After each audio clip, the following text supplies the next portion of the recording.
Do not accept trinkets from space, for you will undermine your freedom in the process. Nothing really important will be given to humanity in this regard by those who are intervening in your world. They are seeking to create dependency and addiction. This gives them power and leverage, even in their small numbers, over a much larger human family that is unsuspecting and that can be easily persuaded to introduce new sources of power into your world would make you dependent upon those who are here to take advantage of the world for their own purposes. Humanity has not gained the unity yet to use its technology for entirely beneficial purposes. You do not need more powerful weapons now. You do not need more destructive weapons. The use of weapons in space is so very limited. That is not how you will gain advantage or protection in the greater community. Learning this represents a more mature phase of humanity's evolution. Here it will be persuasion and perception, freedom and a deeper knowledge that will assure your well-being, not the use of force. Nations in your region of space have security forces and can amass together a great military power. But this is only for the mutual defense of their trading networks. They have realized that they cannot overwhelm each other by force, and so they seek to influence each other through persuasion and thought. This represents a more mature use of power in the universe and a new threshold of learning for humanity. Your reckless use of your world's resources and your reliance upon technology to save you from its consequences represent two very foolish and damaging pursuits. You will have to sustain yourselves with what you have within this world if you are to remain free.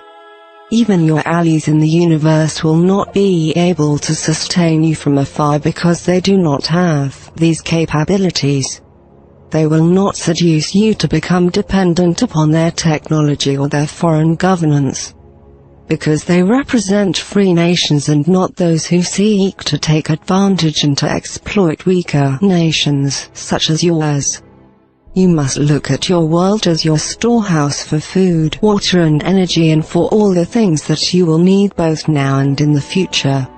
If you exhaust these, you will decline, undoing all of the progress that you have made.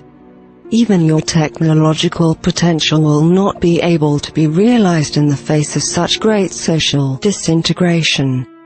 This would make you vulnerable to one of the great opportunities that others have over a weak and failed race.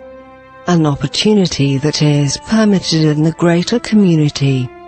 That opportunity is seen as rescuing a planet's resources from the over-exploitation of its native race, which is allowable given the ethics and the rules of engagement that exist in this part of the galaxy.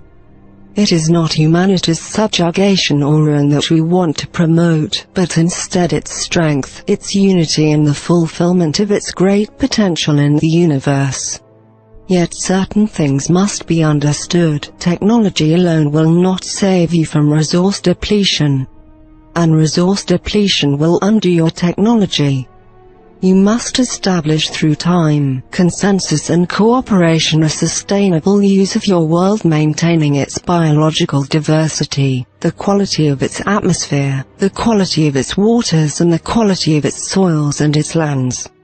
Adversity will help you to come to terms with this and to see its necessity, but adversity can also undo you, setting in motion forces of destruction that would be very difficult to stop. Your allies in the universe have great concern over this, given your transmissions into space. They have seen the potential here. They know the path that most races follow in the depletion of the world's resources. The inevitable results of this depletion and the resulting loss of their sovereignty and control to other nations. This is the path that most nations have taken. The consequences are predictable and are largely the same. At this moment, larger powers in the universe who are aware of you, view you as reckless and destructive, though they themselves are not intervening in your world. They will allow other independent commercial forces to attempt to gain access here. Should that access be accomplished and fulfilled, and should the power of authority be shifted from the human family to others, then the larger powers will enter to take advantage of the situation. Much depends on your understanding and perception and upon the self-sufficiency that you can establish and sustain in your world. If your peoples agree to live simply, to share resources and to limit your population through ethical means, then you will be able to establish a greater stability and self-sufficiency. Then the greater powers in your region will not look upon you with the same desire for intervention, but will have to respect you as a united people who cannot be conquered by the use of subtle forces. Unity gives you strength but also respect in the greater community. Though attempts to bring you into the trade networks will be ongoing and persuasive, intervention such as is occurring in the world today would not likely be attempted. Yet in your divided and conflicted state, such intervention is occurring and is progressing. It will seek to shift the authority of the world to foreign powers with human participation and support. It will seek to use the human family. It will seek to gain the great advantages this world offers in its vast biological resources, through the use of human labor and cooperation. It is known to us through your transmissions and through our own observation of your world that some people believe that other races could easily come and set up a colony in the world and establish themselves here using their advanced technology. But given the biological hazard that your world creates for those who are visiting, this is not easy to do and has never been successfully accomplished. In fact, your world has the power to infect and destroy entire races in your local universe. Given the presence and the diversity of its biological agents, other races have rendered their worlds barren, and in many cases, devoid of nearly all of the native life forms. They have little or no immunity from contamination. Earth then can be viewed as both a great asset and as an immense source of contamination.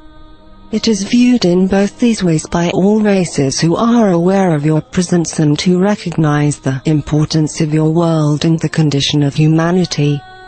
The third requirement is the need for extreme discretion. To be a free race in a neighborhood of space filled with races that have no freedom and do not want to encourage freedom, you must become extremely discreet. You must establish yourself as a non-threatening presence to these worlds. You must not engage in trade with them to any significant degree. And you must not allow them to visit your world and to scrutinize your behavior. The rules of engagement in this region of space will give you these rights if you can demonstrate a united intent and purpose in establishing and maintaining your boundaries to space.